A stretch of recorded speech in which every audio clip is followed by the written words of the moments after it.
परंपरा को आगे बढ़ाने का संकल्प है हमारा, क्योंकि आपकी उम्मीद पर टिका है परिवार हमारा। अमर भारती एक उम्मीद, जज्बा बुलंद हौसलों का, जज्बा भारत के निर्माण का।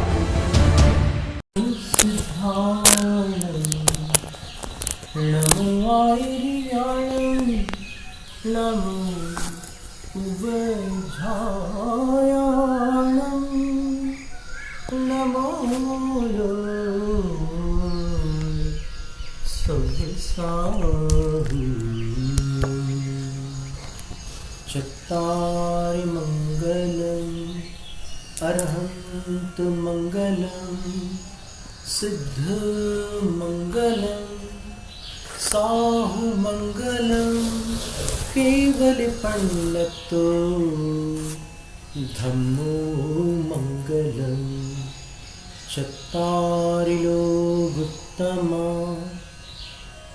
अरहंत लोकोत्तमा सिद्ध लोकोत्तमा साहु लोकोत्तमा केवल पंडितो धम्मो लोकोत्तमा चत्तारि शरणं पव्वज्जामि अरहंत शरणं पव्वज्जामि सिद्ध शरणं पव्वज्जामि साहु शरणं पव्वज्जामि केवल पंडितो धम्मो शरणं पव्वज्जामि।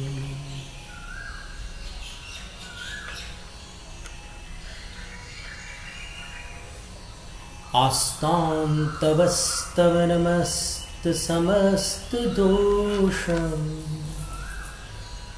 तत्संकथापि जगतां दुरितानि हन्ति दूरे सहस्रकिरणः कुरुते प्रभैव पद्माकरेषु जलजानि विकासभांजी दूर रहे तब मंगल संस्तुति दोष रहित गुण की भंडार तब चर्चा भी करती जग के दुष्कर्मों का बंटा ढार दूर रहा रवि लेकिन उसके उदय काल का तेज विशाल विकसित करता पंकज वन को सरोवरों में प्रातः काल। आचार्य मानकुंड स्वामी ने 7वीं शताब्दी में भक्तावर स्तोत्र के 9वें काव्य में लिखा है कि भगवान की स्तुति जीवों के पापों का नाश करती है। ये तो एक साधारण सी बात हो गई। वस्तुतः भगवान की चर्चा भी तीनों जगत के पापों का नाश करने में सक्षम है। और आज भगवान के जीवन का एक महत्वपूर्ण दिवस है। हो सकता है उनके लिए वह महत्वपूर्ण न हो, लेकिन भक्तों के लिए बहुत अधिक महत्वपूर्ण है, क्योंकि आदिश्वर प्रभु ने अपनी दीर्घ आयु में यानी 84 भाग में से जब एक भाग शेष रह गया था आयु का, तब इंद्र द्वारा आयोजित एक उत्सव में अप्सरा के नृत्य को देखते देखते उसकी मृत्यु को देख लिया था। इंद्र ने ऐसी संयोजना की थी कि उस मृत्यु को कोई अन्य न देख सके। तो ज्यों ही उस अप्सरा का मरण हुआ और मरण होने पर काया विलीन हो गई, त्यों ही एक अन्य अप्सरा क्षण मात्र का भी विलंब न करके उसी की वेशभूषा में वहां नृत्य करने लगी। सभासदों को इसकी जानकारी नहीं थी, लेकिन प्रभु से ये बात छुपी नहीं और उन्होंने विचार किया। आचार्य यतिवृषभ स्वामी ने तिलोय परिणति में लिखा है कि वो कैसे विचार करते हैं जब किसी ऐसी घटना पर उनका दृष्टिपात होता है। अंधो निवड़ई कूवे बहिरोण सुनेदि साधु वैसम जानंतो पसंतो निवड़ई नरिये अहो चोजम। एक अंधा मनुष्य चलते चलते कहीं टकरा जाता है तो आश्चर्य नहीं होता, क्योंकि उसको दिखता नहीं। एक बहरा मनुष्य साधुओं की बात नहीं सुनता तो आश्चर्य नहीं होता, क्योंकि वो सुन ही नहीं सकता। लेकिन सब कुछ जानते देखते हुए संसारी प्राणी पाप कमाकर अधोगति का पात्र बनता है, दुर्गति में प्रवेश करता है। ये वास्तव में आश्चर्यजनक है। इस तरह उन्होंने कुछ विचार किए और फिर अपने अंतःकरण में एक निर्णय किया कि मनुष्य जीवन की सार्थकता तपश्चरण पूर्वक आत्मशोधन करने में है। जितना समय दूसरों को देना था दे दिया, जो बताना था बता दिया, धर्म अर्थ काम पुरुषार्थ में जो जो मेरे कर्तव्य थे सब पूर्ण कर चुका।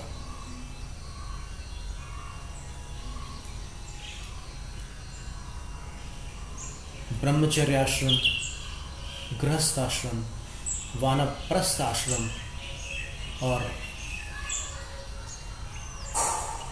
भारतीय संस्कृति में अंतिम आश्रम है संन्यास आश्रम। मैं राजा हूं, लेकिन राजा केवल सिंहासन पर बैठकर प्रजा का आदर्श नहीं बन सकता। राजा को आचरण द्वारा कुछ संदेश देना आवश्यक होता है। तो अब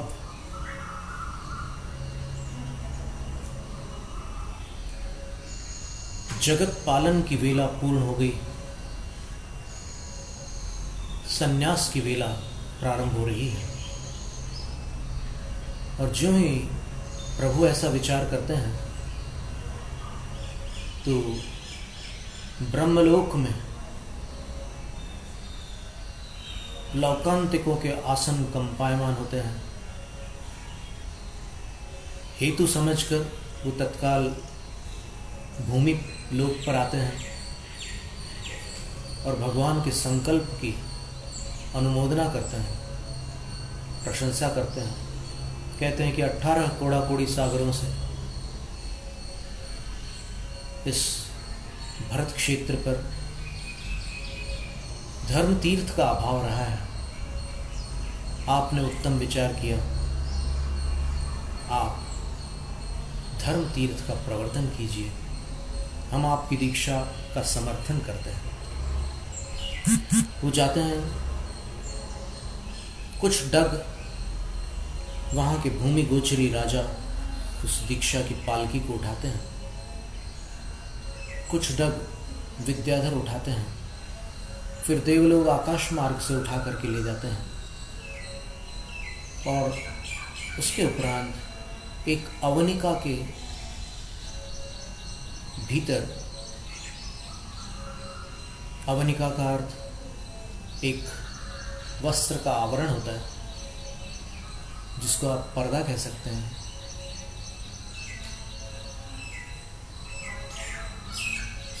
सारे प्रजाजन तो लौट जाते हैं, वो संबोधन देते हैं कि देखो, कोई इस धरती पर हमेशा नहीं रहता, सबकी अपनी एक काल सीमा है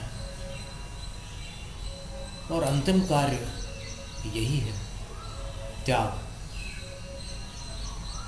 जब तक अनुराग था तब तक था, लेकिन अब विराग की वेला है।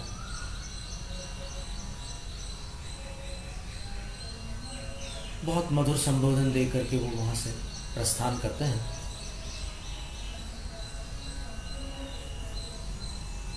संबंधी जनों को इष्ट वियोग तो होता है, और इष्ट वियोग से उत्पन्न होने वाली कुछ व्यथा भी, लेकिन वो जानते हैं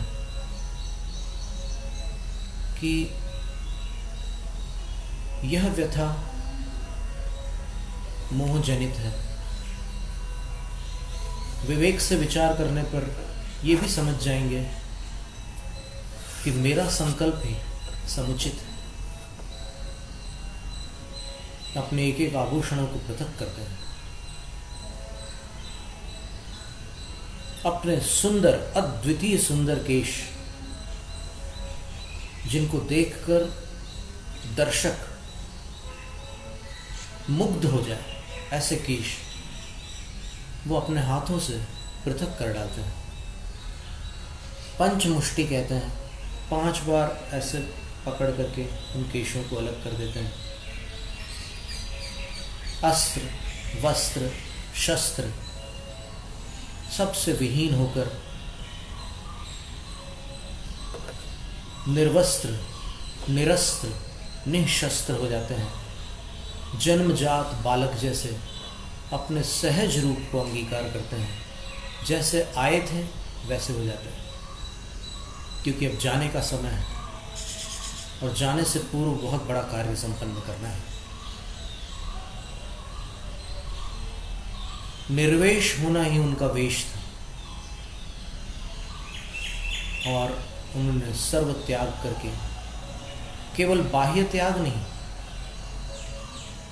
अंतस त्याग भी उन्होंने उसी समय किया था। कभी कभी बाह्य वस्त्र उतर जाते हैं, लेकिन यदि साथ में अंतर वस्त्र न उतरे तो फिर वो संसार बना रहता है। उन्होंने अपने विकारों को भी उतार दिया, वस्त्रों को भी अलग कर दिया, और बालक जैसे हो गए। इसमें बड़ा रहस्य है। जब बालक मानव जन्म को धारण करता है, वास्तव में एक जीव उस मानव जन्म को बालक बनकर के धारण करता है, तब वो एक चौराहे पर होता है, एक जंक्शन पर होता है। जैसे रेलगाड़ियाँ जिस रेलवे स्टेशन पर आकर कुछ शफलिंग करती है, डब्बे बदलती है, पटरियाँ बदलती है, तो जिस रेलवे स्टेशन पर नई गाड़ियाँ शुरू होती है, पुरानियाँ समाप्त होती है, ऐसे स्टेशन को जंक्शन कहते हैं। जंक्शन का अर्थ है जोड़। युज धातु से योग शब्द बनता है घय प्रत्यय करने पर, तो वो एक जोड़ है। उस जोड़ पर अपने को बदलना होता है, ये निर्णय करना होता है कि कहाँ जाना है। और ये मनुष्य जीवन एक ऐसा जोड़ है, एक ऐसा जंक्शन है कि जहाँ पर सर्वत्र गमन की सुविधा है। किसी भी दुर्गति में, किसी भी सद्गति में, यहाँ तक कि निर्वाण तक को प्राप्त करने की यहाँ पर व्यवस्था है। तो यदि कोई गलत गाड़ी पकड़ ले और 15 स्टेशन निकल जाने के बाद पता चले कि अरे ये वो गाड़ी नहीं है जिसमें मुझे बैठना था, तो क्या करेगा? वो स्टेशन पर उतर करके फिर वापसी की गाड़ी पकड़ेगा, और वापसी की गाड़ी पकड़ करके फिर नई गाड़ी में, उस गाड़ी में बैठेगा जहाँ जो उसको लक्ष्य तक पहुँचाने वाली है। ठीक इसी प्रकार इस मानव भव में सभी लोग जो पहले से यहाँ रचे पचे हैं संसार में, उनके यहाँ पैदा होते हैं और फिर उनकी संगति में बहुत सारी चीज़ें सीख लेते हैं। मोह जाल, माया जाल, विषयासक्ति, कषायासक्ति, इनमें चले जाते हैं। लेकिन कोई एक ऐसा समय आता है, एक टर्निंग पॉइंट आता है सबके जीवन में, जब लगता है कि अरे ये ट्रेन थी नहीं भाई, इस जंक्शन से मुझे कोई दूसरी ट्रेन पकड़ने की थी, मैं कहीं और चला गया। तो फिर वापस आने के लिए जो जो उसने पकड़ा था वो छोड़ेगा।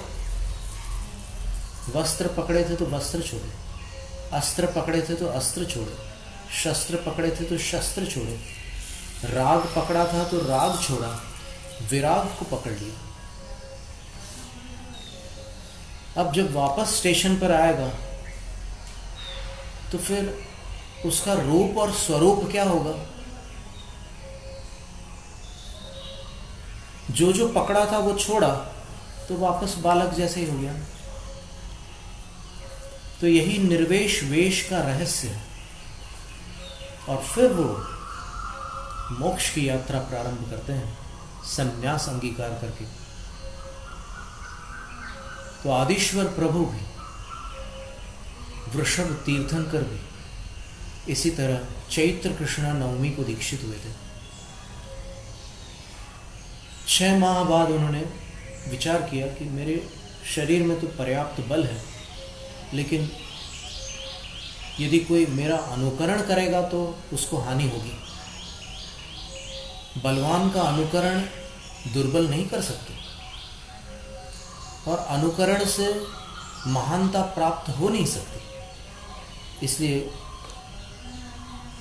मुझे साधु की भोजन पद्धति, भिक्षा विधि भी प्रदर्शित करनी होगी। ऐसा विचार कर वो 6 माह बाद आहार चर्या के लिए निकलते हैं, जो साधु की एक विशिष्ट विधि है। उस विधि पूर्वक वो आहार के लिए निकलते हैं और 7 महीने 8 दिनों तक अयोध्या से लेकर, जहाँ से उन्होंने दीक्षा ली थी वहाँ से लेकर हस्तिनापुर तक विचरण करते हैं। कहीं उनको आहार नहीं मिलता, क्योंकि कोई जानता ही नहीं था। कई लोगों को पता ही नहीं था कि ये क्यों आए हैं। तो लोग कुछ का कुछ उनको भेंट करते थे, कोई आभूषण भेंट करते थे, कोई वस्त्र भेंट करते थे। कुछ लोग तो यहाँ तक के उनसे मुग्ध हो जाते थे कि अपनी कन्याओं तक को भेंट करने लग जाते थे। लेकिन वो कहीं ठहरते नहीं थे, तटस्थ भाव से शांत चित्त आगे बढ़ जाते थे। जब हस्तिनापुर में उनका प्रवेश होने वाला था, तब प्रातःकाल मनोहर प्रहर में, जो रात्रि का अंतिम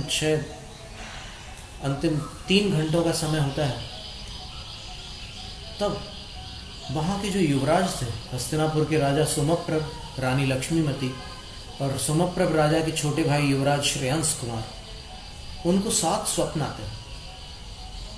और 7 स्वप्नों में वो प्रथम स्वप्न में सुमेरु पर्वत को देखते हैं, दूसरे स्वप्न में कल्प वृक्ष को देखते हैं, तीसरे स्वप्न में सिंह को देखते हैं, चौथे स्वप्न में बैल को देखते हैं, 5वें स्वप्न में चंद्रमा को देखते हैं, 6ठे स्वप्न में समुद्र को देखते हैं और 7वें स्वप्न में अष्टमंगल द्रव्य को धारण किए हुए देवों की मूर्तियां देखते हैं। तो इतने स्वप्नों को देख करके उनको आभास होता है कि आज कोई मंगलकारी घटना होगी। और दोनों भाई, राजा और युवराज, दोनों चर्चाएं कर रहे थे और चर्चा चर्चा में तो समय कितना निकल जाता है पता नहीं चलता। आहार वेला आ जाती है, साधुओं के आहार वेला। हस्तिनापुर नगर में कोलाहल मच जाता है। एक साधु का प्रवेश होता है। युवराज श्रेयांश भैया से कहते कि भैया मैं देखता हूँ क्या हो रहा है। और बाहर जैसे ही देखते हैं तो ऐसा लग रहा था कि धरती पर कोई दूसरा सूर्य उतर आया हो और दूर से आदिश्वर प्रभु आहार चर्या के लिए चले आ रहे थे। उनको युवराज ने देखा और एक टकटकी लगाकर देखता रह गया। फिर उसको लगता है कि मुझे लगता है कि ये कुछ परिचित सा दृश्य है, मुझे लगता है कि कुछ पहचाना पहचाना सा है। और फिर उनको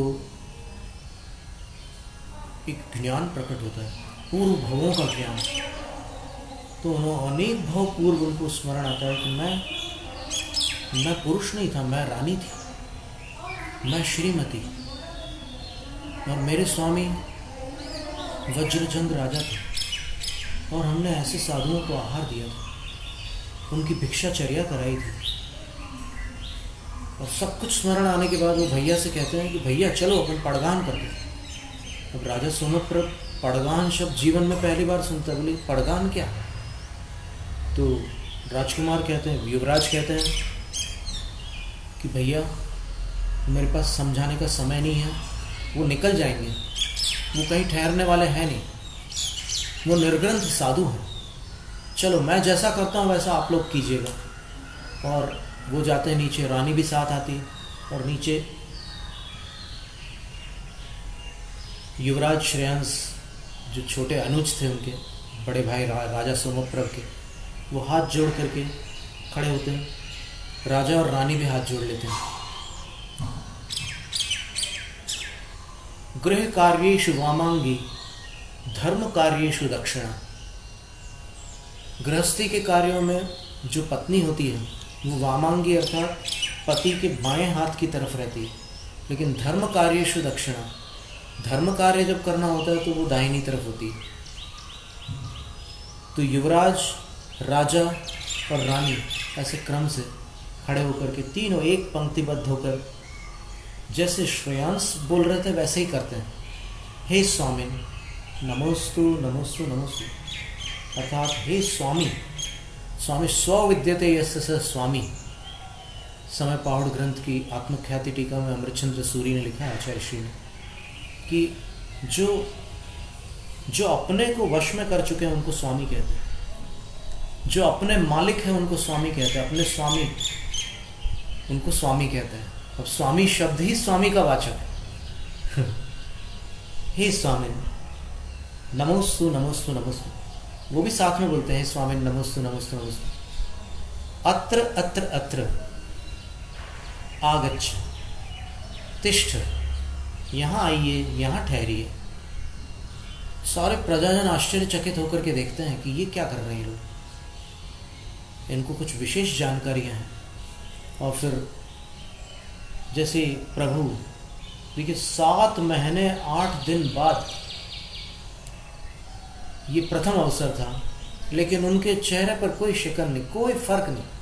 वो एक प्रकार से भगवत गीता में जो आता है स्थित प्रज्ञ, स्थिर प्रज्ञा वालों को स्थित प्रज्ञ कहते हैं। सुख में, दुख में, संकट में और आनंद में, प्रशंसा में, निंदा में, सब में जो तटस्थ रहते हैं, समान रहते हैं, वो स्थित प्रज्ञ कहलाते हैं। वो स्थित प्रज्ञ थे, वो आकर के रुक गए, सब अचंभित हो गए। और रुकने के उपरांत आहार वेला थी, धूप पड़ रही थी, आज की तिथि थी। तो युवराज ने प्रदक्षिणा लगाना प्रारंभ की और उनकी परछाई को छोड़ करके प्रदक्षिणा लगाई। जगत गुरु की छाया पर भी पैर कैसे रखा जा सकता है, तो उनने ऐसे परिक्रमा लगाई। राजा रानी ने भी परिक्रमा लगाई 3 प्रदक्षिणा लगाकर, 3 लोक के स्वामी की 3 प्रदक्षिणा लगाकर उन्होंने प्रणाम किया और प्रणाम करके चरणों में नमस्कार किया, नतमस्तक हो गए। प्रणाम तो अपनी अंजलि जोड़कर मस्तक पर लगाने का नाम है, और वो नतमस्तक हो गए। तो चरणों में ऐसे जब उन्होंने अपना शीश झुकाया, वास्तव में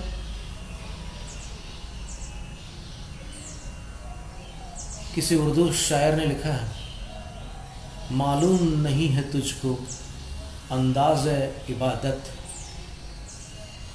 सिर खुद बखुद झुकता है, झुकाया नहीं जाता। तो वो सिर उनने झुकाया नहीं था, वो स्वतः झुक गया था। और ज्यों ही सिर उनके चरणों में रखा युवराज ने, तो आनंद और भक्ति के अश्रुओं की धारा आंखों से प्रवाहित हुई, और जो पाद प्रक्षालन उनको चौके के अंदर ले जाकर उच्चासन पर विराजमान करने के उपरांत करना था, वो चरणों में नमस्कार करते ही पाद प्रक्षालन हो गया। आंसुओं से उनके चरण प्रक्षालित हो गए।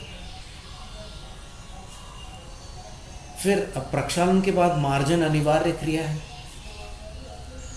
तो मार्जन के लिए कोई उनको कुछ सूझ ही नहीं रहा था। जब भक्ति होती है तब क्रिया और क्रम पर कभी कभी ध्यान नहीं जाता, तो उन्होंने दुपट्टे से अपने गुरु के चरण पोंछने के स्थान पर अपने केशों से ही उनको मार्जित कर दिया, और फिर कहा कि हे जगत गुरु, हमारे आंगन में आप पधारे हैं, अब अपनी चरण रज से घर को पवित्र कीजिए, भोजनशाला में प्रवेश करके हमें आहार दान का अवसर प्रदान कीजिए। अंदर लाते हैं, इतने गदगद थे, कोई उसका वर्णन शब्दों में संभव ही नहीं है। कल्पना करना भी आज के समय में कठिन लगता है कि क्या अवस्था बनी होगी युवराज की। प्रथम तीर्थंकर, प्रथम दातार और प्रथम साधु आदि ब्रह्मा, तो उनको अंदर ला करके उच्चासन पर बैठाते। साधारण आसन था, श्रृंगारित आसन नहीं था। साधु के योग्य आसन, साधु के योग्य आसन होता है, उस पर विराजमान करते हैं बड़ी भक्ति से, कुशल वचनों के द्वारा, और फिर उनके चरणों का प्रक्षालन करते हैं। जो भी प्रक्षालन योग्य द्रव्य है, तरल पदार्थ, उनसे प्रक्षालन करते हैं। तदुपरांत उनकी भव्य पूजा करते हैं। और क्या राजा के यहाँ जो पूजन की सामग्री होगी, उसकी कौन कल्पना कर सकता है। उस काल के राजा हस्तिनापुर के नरेश, और पूजा करके फिर प्रणाम करते हैं। फिर कहते हैं कि हे गुरुवर, हम शुद्ध मन से, शुद्ध वचनों से और शुद्ध काया से आपको शुद्ध आहार देना चाहते हैं, आप ग्रहण कीजिए। फिर उनको आहार प्रदान करते हैं। तो उस समय उनके घर इक्षु रस था। इक्षु का अर्थ आप सब जानते हैं, जो इक्षु दंड होते हैं, गन्ना जिसको कहते हैं लोग, अंग्रेजी भाषा में शुगर केन कहते हैं, जिसके रस से शक्कर बनती है, गुड़ बनता है, मिश्री बनती है, तो वो उनको प्रदान करते हैं। अब इतना व्यवस्थित क्रम था, वो बुद्धि से व्यवस्थित नहीं था, भक्ति से अपने आप सहज व्यवस्थित हो गया था। तो देवताओं को बड़ी प्रसन्नता होती है, वो पुष्प वृष्टि करते हैं, रत्न वृष्टि करते हैं, जय जयकार करते हैं, नगाड़े बजाते हैं और मंद सुगंधित वायु प्रवाहित करते हैं। पंचाश्चर्य कहते हैं इसको। और जगत गुरु आहार ग्रहण करके वहाँ से प्रस्थान कर जाते हैं। अब वो जो पात्र था, एक रत्न जड़ित स्वर्ण कलश, जिसके अंदर इक्षु रस था, शुद्ध इक्षु रस। अब इनकी जब आहार वेला होती है, गुरु की आहार वेला तो हो गई, उसी वेला में जब गुरु को देने के बाद स्वयं आहार लेते हैं तो इक्षुरस जी भर के पीते हैं, तीनों पीते हैं। फिर अपने मंत्री, सेनापति, पुरोहित सबको पिलाते हैं, फिर अपने प्रजाजनों को पिलाते हैं। सारा हस्तिनापुर उस दिन इक्षु रस पी पी करके उदर पूर्ति कर लेता है, पेट भर जाता है, लेकिन वह पात्र रिक्त नहीं होता, वो कलश भरा का भरा रह जाता है।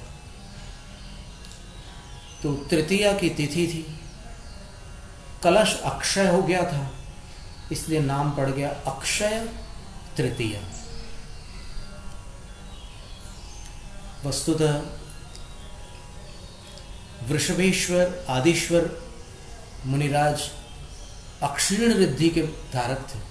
अक्षीण रिद्धि जिन साधुओं को हो जाती है, वो जिस पात्र से भोजन ग्रहण करते हैं उस पात्र का जो भोजन है वो अक्षीण हो जाता है, अक्षय हो जाता है, वो रिद्धि उनको थी। तो शाम तक, जब तक सूर्यास्त नहीं होगा तब तक आप जितने लोगों को पीना पी लो।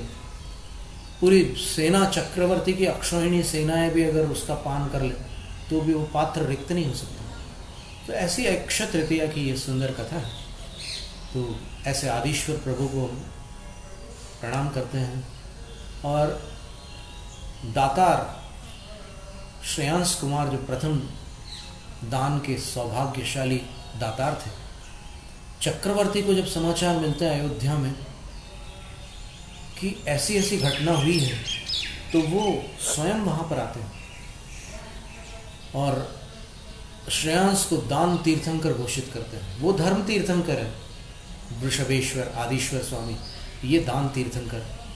और फिर हाथी पर आरूढ़ करके उनकी पूजा करते हैं और संपूर्ण नगर में उनकी यात्रा निकालते हैं।